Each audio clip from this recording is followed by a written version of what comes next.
여러분, 혹시 이런 말 들어보셨습니까? 잠꼬대는 마음속 비밀을 드러낸다. 이 사건의 시작도 바로 그 잠꼬대 한마디였습니다. 술에 취해 잠든 한 남자. 그 입에서 나온 말은 충격적이었죠. 내가 사람을 죽였어.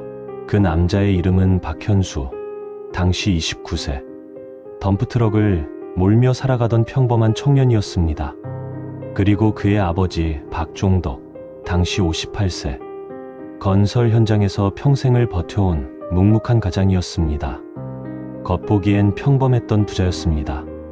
하지만 그들 사이에는 오랫동안 골마온 갈등이 있었습니다. 그리고 그 갈등은 결국 피로 얼룩진 살인 사건으로 터져 나왔습니다. 제가 보기엔 이 이야기가 더 서늘한 이유는 따로 있습니다. 단순한 범죄가 아니라 가족이 함께 저지른 범죄였다는 사실 때문입니다. 믿고 기대야 할 관계가 결국 가장 위험한 공모로 이어진 거죠. 이제부터 7년 동안 묻혀있던 그 사건의 전모를 풀어드리겠습니다. 그 전에 한 가지 부탁드려도 될까요? 여러분이 남겨주시는 구독과 좋아요. 그게 이 채널이 계속해서 오래된 사건의 진실을 꺼내오는 힘이 됩니다. 잠시 버튼 한번 눌러주시고 이제 이야기를 시작하겠습니다. 사건의 중심에는 아버지와 아들이 있었습니다. 아버지 박종덕, 당시 58세. 아들 박현수, 당시 29세.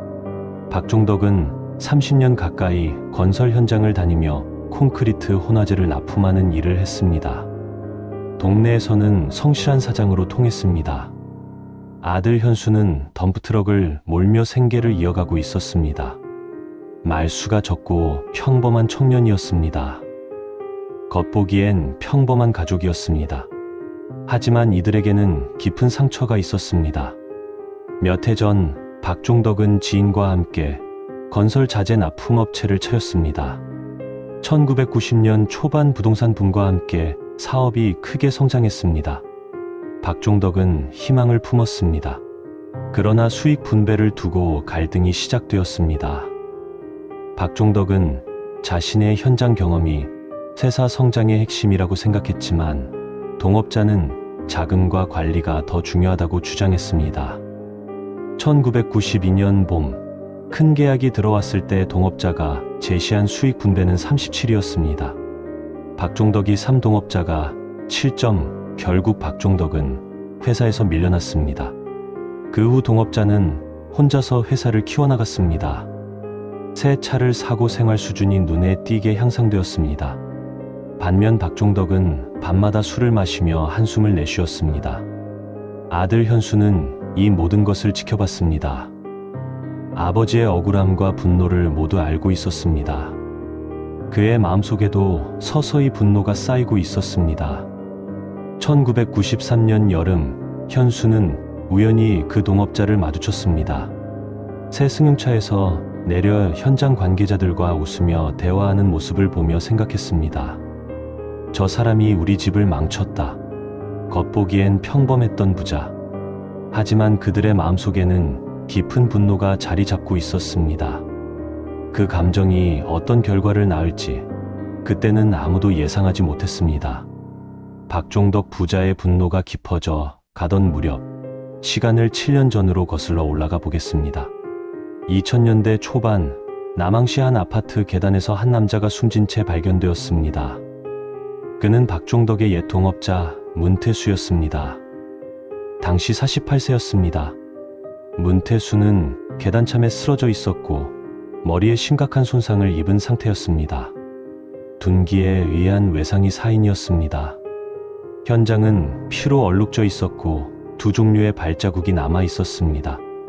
하나는 280mm 크기의 등산화 발자국, 다른 하나는 265mm 크기의 운동화 발자국이었습니다. 국과수 감식 결과 피해자 혈흔 외에도 정체불명의 혈흔이 발견되었습니다. 범행 과정에서 가해자가 다친 것으로 추정되었지만 DNA는 데이터베이스에 등록되어 있지 않았습니다. 목격자도 있었습니다. 사건 발생 당시 계단 아래층 주민이 두 남자를 목격했습니다. 한 명은 모자를 쓴 젊은 남자, 다른 한 명은 체격이 큰 중년 남자였습니다. 두 사람은 봉지를 만지작거리고 있었다고 증언했습니다. 수사팀이 투입되었습니다. 문태수의 주변 인물들을 전면 조사했습니다. 당연히 박종덕도 수사선상에 올랐습니다. 동업 갈등을 고려할 때 충분한 동기가 있었기 때문입니다. 박종덕은 수차례 조사를 받았습니다. 아들 현수도 참고인으로 조사받았습니다. 하지만 결정적 증거는 나오지 않았습니다. 현장 DNA는 그 누구와도 일치하지 않았습니다. 6개월이 지나고 1년이 지났습니다. 사건은 미제로 분류되었습니다. 증거 불충분이라는 결론이었습니다. 7년이 흘렀습니다. 사건 기록은 창고에 보관되었고 관련자들의 기억에서도 점차 희미해져 갔습니다. 하지만 현장에서 발견된 정체불명의 DNA는 언젠가 진실을 밝혀낼 열쇠로 남아 있었습니다. 7년이 흘렀습니다. 문태수 살인 사건은 완전히 잊혀진 것처럼 보였습니다. 그런데 2007년 어느 날 저녁 남한경찰서 직원들의 회식 자리에서 예상치 못한 일이 벌어졌습니다. 술이 한참 돌던 중 민원 업무를 담당하던 김 씨가 무심코 말을 흘렸습니다. 내가 아는 사람이 누굴 죽였다더라. 테이블이 순간 조용해졌습니다. 경찰서 직원들 사이에서는 종종 이런 이야기가 오가곤 했지만 뭔가 다른 뉘앙스가 있었습니다. 뭔 소리야? 농담이지? 다른 직원들은 웃으며 넘어가려 했지만 한 사람이 관심을 보였습니다. 미제 사건 담당 이형사였습니다. 어떤 이야기인데? 김 씨는 술에 취해 중얼거렸습니다. 그냥 지인이 그러는데 자기가 아는 놈이 사람을 죽였다고 하더라고. 근데 경찰이 모른다는 거야. 이 형사는 귀를 기울였습니다. 언제 일이래? 몇 년 전 일이래. 정확히는 모르겠고 다음날 이 형사는 김 씨를 다시 찾았습니다. 술이 깬 김 씨는 처음엔 그냥 술자리 이야기라며 대수롭지 않게 여겼습니다. 누구한테 들은 얘기야? 박 씨라고. 같은 동네에 사는 사람이야. 평소에 술 좋아하는 사람인데 이 형사는 즉시 박 씨를 찾아갔습니다. 50대 중반의 박 씨는 처음에는 완강히 부인했습니다. 그냥 술김에 한 소리예요. 별 뜻 없었어요. 하지만 이 형사는 포기하지 않았습니다. 며칠간 설득한 끝에 박 씨가 입을 열었습니다. 현수라는 놈이 있어요. 박현수. 덤프트럭 운전하는. 박 씨의 진술에 따르면 몇 달 전 술자리에서 박현수가 이상한 말을 했다는 것입니다. 현수가 취해서 그러더라고요. 자기가 누구를 죽였다고. 몇 년 전 일인데 경찰이 증거를 못 찾아서 안전하다고. 박 씨는 처음엔 술에 취한 헛소리로 생각했다고 했습니다. 하지만 현수의 표정이 심상치 않았다고 증언했습니다. 진짜 무서운 표정이었어요. 장난으로 하는 말이 아니었어요. 이 형사는 즉시 관련 사건들을 검토했습니다. 43세 남성이 관련되었을 가능성이 있는 살인 사건을 찾아보니 7년 전의 문태수 사건이 떠올랐습니다. 사건 기록을 다시 꺼내 검토했습니다. 현장에서 발견된 두 종류의 발자국, 그 중 하나는 젊은 층이 신는 운동화였습니다. 목격자가 본 두 남자 중 한 명도 젊은 남성이었습니다. 더욱 중요한 것은 박현수와 피해자 문태수의 연관성이었습니다. 박현수의 아버지 박종덕은 문태수의 옛 동업자였고 7년 전 수사에서도 용의자로 조사받았던 인물이었습니다. 모든 퍼즐이 맞아떨어지기 시작했습니다. 수사팀이 재구성되었습니다. 이번에는 박현수를 중심으로 수사가 진행되었습니다. 박현수에 대한 은밀한 감시가 시작되었습니다. 그의 일상을 추적하고 행동 패턴을 파악했습니다. 여전히 덤프트럭을 몰며 평범한 생활을 하고 있었지만 수사팀의 눈에는 의심스러운 점들이 보이기 시작했습니다. 결정적인 것은 물리적 증거 확보였습니다. 수사팀은 박현수의 집 앞에서 잠복하며 그의 생활 흔적들을 수집했습니다. 며칠간의 감시 끝에 쓰레기 봉투에서 여러 증거품을 확보했습니다. 커피컵, 휴지, 담배꽁초 등이었습니다. 이 증거들은 곧바로 국립과학수사연구원으로 보내졌습니다. DNA 감식을 의뢰한 것입니다. 결과를 기다리는 며칠은 길게 느껴졌습니다. 7년간 미제로 남아있던 사건이 과연 해결될 수 있을까? 그리고 마침내 연락이 왔습니다. 7년 전 현장에서 발견되었던 정체불명의 혈은 그 DNA가 박현수의 것과 99.99% 일치한다는 것이었습니다. 과학적으로 동일인임이 확인된 순간이었습니다. 7년 동안 풀리지 않았던 퍼즐의 마지막 조각이 맞춰진 것입니다. 수사팀은 즉시 체포영장을 신청했습니다. 동시에 박현수의 아버지 박종덕에 대해서도 재수사에 들어갔습니다. 하지만 아무도 예상하지 못했을 것입니다. 술자리에서 무심코 흘러나온 한마디가 7년간 잠들어 있던 살인 사건을 다시 세상으로 끌어낸 것을 DNA 일치 결과가 나온 지 이틀 후인 2007년 11월 15일 아침 6시 박현수가 체포되었습니다. 그가 평소처럼 덤프트럭을 몰고 나오는 길에 검거되었습니다. 갑작스러운 상황에 당황한 박현수는 "뭔 일입니까?" 라며 저항했지만 수사관들은 차분하게 체포영장을 제시했습니다. "박현수 씨, 살인 혐의로 체포합니다." 수사실로 연행된 박현수는 처음 몇 시간 동안 완강히 부인했습니다. "저 아니에요. 저는 아무것도 모릅니다." 그의 목소리는 담담했지만 손끝이 미세하게 떨리고 있었고 이마에는 식은땀이 맺혀 있었습니다. 수사관은 준비해온 사진들을 하나씩 테이블 위에 펼쳤습니다. 7년 전 현장 사진들이었습니다. 피로 얼룩진 계단, 두 종류의 발자국, 그리고 혈흔 감식 결과 사진이었습니다. 현장에서 나온 혈액이 당신 것과 일치합니다. 99.99% 일치율입니다. 박현수는 여전히 고개를 저었습니다. "믿을 수 없습니다. 뭔가 잘못된 것 같은데요. 그럼 손을 좀 보여주실까요?" 박현수가 주저했습니다. 수사관은 다시 한번 요구했고 결국 박현수는 두 손을 내밀었습니다.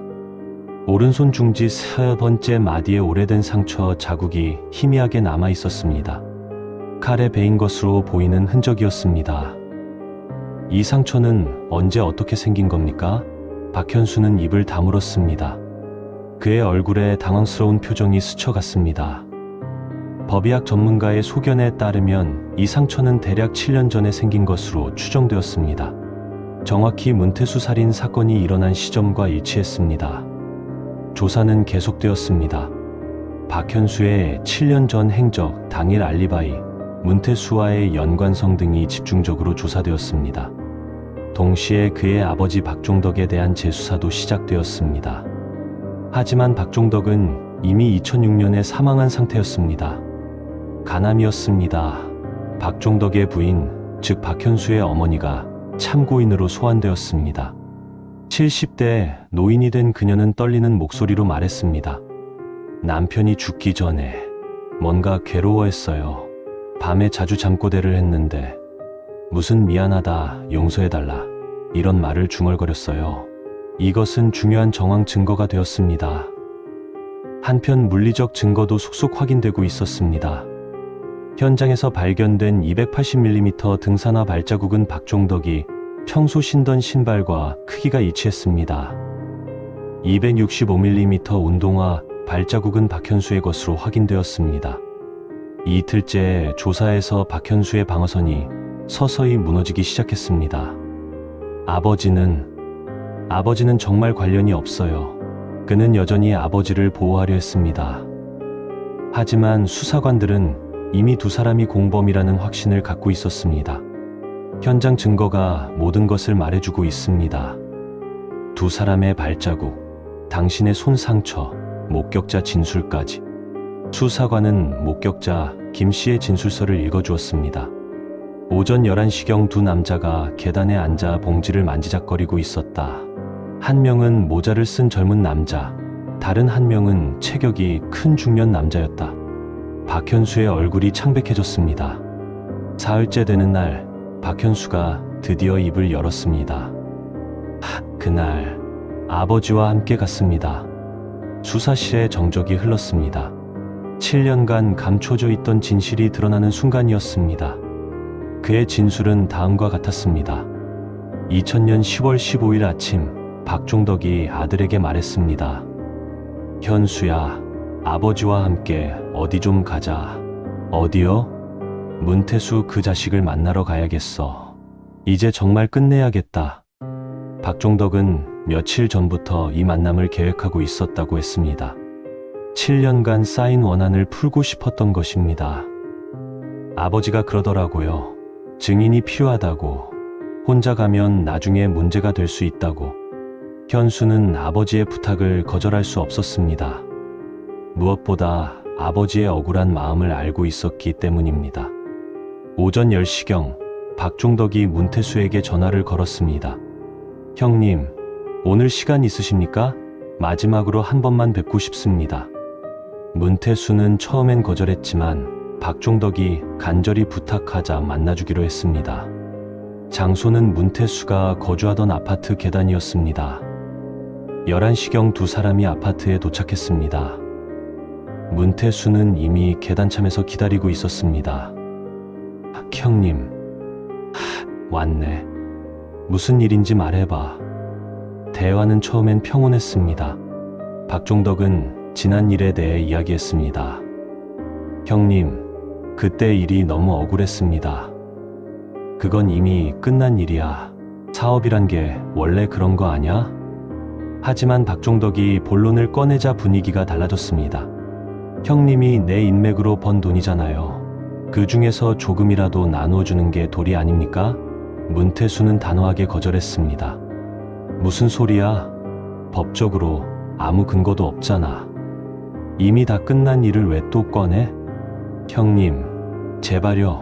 우리 집 사정이 어떤지 아시잖아요. 내가 왜 내 집 사정까지 책임져야 해?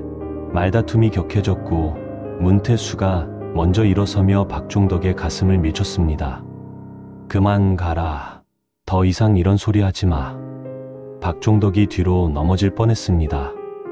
그 순간 현수가 개입했습니다. 아버지를 왜 밀어요? 현수는 미리 준비해온 칼을 꺼내 문태수를 위협했습니다. 하지만 문태수가 칼을 빼앗으려 하는 과정에서 현수의 손가락이 베었습니다. 피가 튀면서 현수가 비명을 질렀습니다. 그 순간 박종덕이 준비해온 둔기를 꺼내 문태수의 뒤통수를 내려쳤습니다. 쿵! 문태수는 그 자리에서 쓰러졌습니다. 더 이상 움직이지 않았습니다.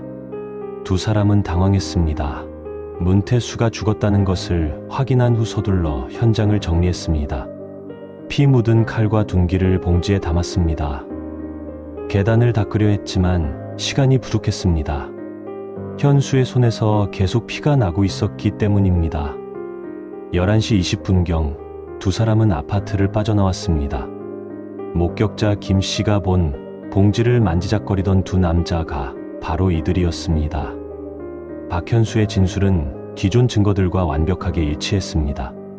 발자국, 혈흔, 상처, 목격자 증언까지 모든 것이 들어맞았습니다. 다음 날 박종덕의 아내도 추가 진술을 했습니다. 그날 밤 남편이 집에 늦게 들어왔어요. 현수도 손에 붕대를 감고 있었고 둘 다 표정이 이상했어요. 30년이 흘렀지만 마침내 모든 진실이 드러난 것입니다. 평범해 보였던 부자가 저지른 계획적 범행, 억울함과 분노, 그리고 탐욕이 만들어낸 돌이킬 수 없는 비극이었습니다. 2007년 12월 18일 박현수는 서울중앙지법에서 1심 판결을 받았습니다. 살인죄로 징역 15년이 선고되었습니다. 재판장은 판결문을 읽으며 말했습니다. 피고인은 피해자와 직접적인 원한관계는 없었으나 아버지의 복수심에 동조하여 범행에 가담했습니다. 우발적 측면이 있고 자수한 점을 참작하여 무기징역은 면합니다.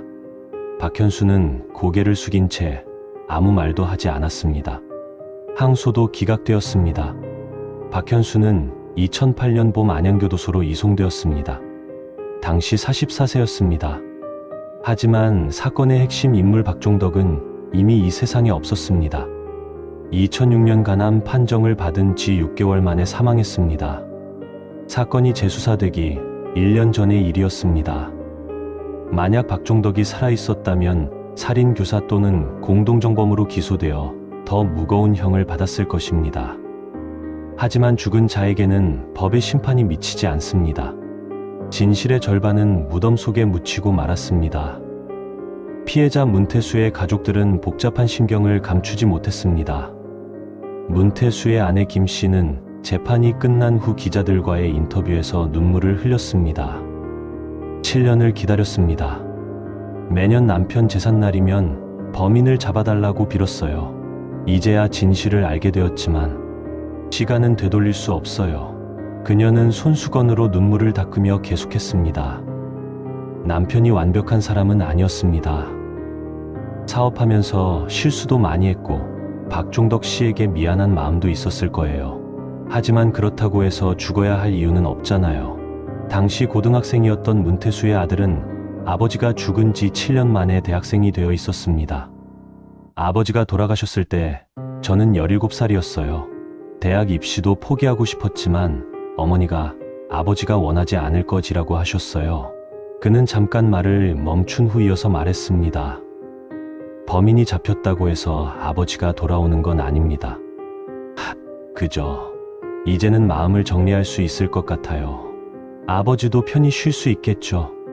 사건을 담당했던 수사관들도 착잡한 마음을 감추지 못했습니다. 7년 전 초동수사를 담당했던 이 형사는 은퇴를 앞둔 상황이었습니다. 그는 회고하며 말했습니다.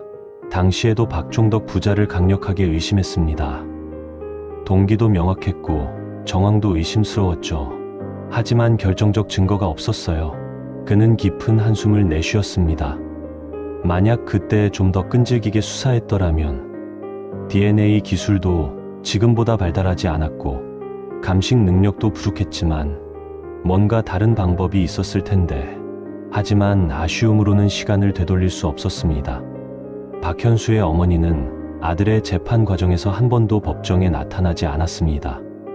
남편을 먼저 보내고 이제는 유일한 아들마저 잃게 된 상황에서 견딜 수 있는 한계를 넘어선 것 같았습니다. 이웃들에 따르면 그녀는 남편이 죽은 후부터 거의 집 밖으로 나오지 않았다고 합니다.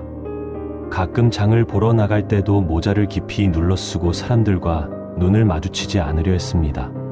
부끄러워서 사람들 얼굴을 볼 수가 없어요. 그녀는 아는 사람에게 이렇게 말한 적이 있다고 합니다. 한편 박현수는 교도소에서 모범수 지냈습니다.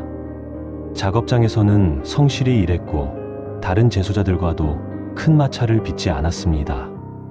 교도관들은 그를 조용하고 성실한 재소자로 평가했습니다. 폭력 사건에 연루된 적도 없고 징계를 받은 적도 거의 없었습니다. 가끔 면회를 오는 어머니에게는 항상 죄송합니다라는 말만 반복했습니다. 어머니 역시 아들과 마주 앉아 있는 동안 대부분 눈물만 흘렸습니다. 2018년 복역 10년째가 되던 해 박현수는 모범 수용자로 선정되어 가석방 심사를 받을 기회가 있었습니다. 하지만 그는 이를 포기했습니다. 끝까지 형을 다 받겠다는 것이 그의 의사였습니다. 교도관이 이유를 물었을 때 박현수는 이렇게 답했다고 합니다. 제가 저지른 일이 너무 큽니다. 5년 일찍 나온다고 해서 달라질 게 있겠습니까? 2023년 3월 박현수는 15년의 복역을 마치고 출소했습니다. 59세가 된 그는 완전히 다른 사람처럼 보였습니다. 머리는 완전히 하얗게 되었고 체중도 20kg 가까이 빠져 있었습니다. 출소 당일 어떤 기자도 그를 찾지 않았습니다. 세상의 관심에서 완전히 잊혀진 채였습니다. 박현수는 출소 후 전남 어느 산골 마을로 이주했습니다. 작은 농장에서 혼자 채소를 기르며 살고 있는 것으로 알려졌습니다. 마을 사람들은 그의 과거를 모르고 있습니다. 그 역시 자신의 이름을 바꾸고 조용히 살아가고 있습니다.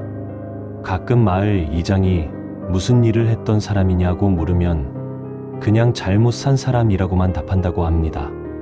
사건은 공식적으로 해결되었습니다. 수사 기록에는 종결이라는 도장이 찍혔습니다. 미제 사건 목록에서도 제외되었습니다. 하지만 관련자들의 마음속 상처는 쉽게 아물지 않았습니다.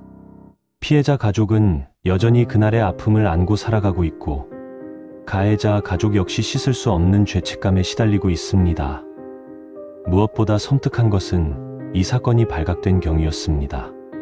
만약 그날 밤 술자리에서 나온 그 한마디가 없었다면 이 사건은 영원히 미제로 남았을 것입니다. 생각해보면 오싹합니다. 얼마나 많은 진실이 누군가의 입속에 묻혀 있을까요? 얼마나 많은 가해자가 아무렇지도 않게 일상을 보내고 있을까요? 혹시 당신 옆에도 그런 비밀을 품은 채 살아가는 사람이 있을지 모릅니다. 사건 기록 마지막 페이지에는 담당 수사관의 소견이 적혀 있습니다. 가족 간의 결속은 때로 파괴적 결과를 낳는다. 혈연이라는 이름으로 저지른 범죄는 더욱 처참한 결과를 만든다. 정의는 구현되었으나 모든 상처가 치유된 것은 아니다. 그리고 한 줄이 더 추가되어 있습니다. 진실은 반드시 밝혀진다. 하지만 그대가는 모든 이에게 너무도 무겁다. 30년이 지난 지금도 이 사건은 많은 것을 생각하게 합니다. 분노와 억울함이 어떤 파괴적 결과를 낳는지, 그리고 진실이 밝혀진다는 것이 과연 모든 문제의 해결책인지를. 차가운 겨울바람이 불던 2000년 그날 밤, 세 사람의 인생이 완전히 바뀌었습니다. 한 사람은 목숨을 잃었고 두 사람은 돌이킬 수 없는 죄를 저질렀습니다. 20년이 넘는 세월이 흘렀지만 그 상처는 여전히 많은 이들의 마음속에 남아 있습니다. 분노와 억울함이 어떤 파괴적 결과를 낳는지, 그리고 진실이 밝혀진다는 것이 모든 문제를 해결해 주지는 않는다는 것을 이 사건이 우리에게 남긴 교훈입니다.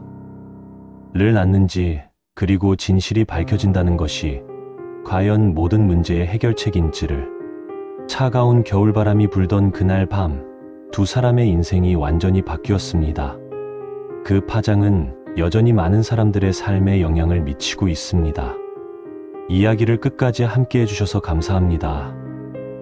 앞으로도 오래 묻혀있던 사건의 진실을 꺼내어 전해드리겠습니다. 구독과 좋아요, 그리고 댓글은 이 이야기를 이어가는 데 큰 힘이 됩니다.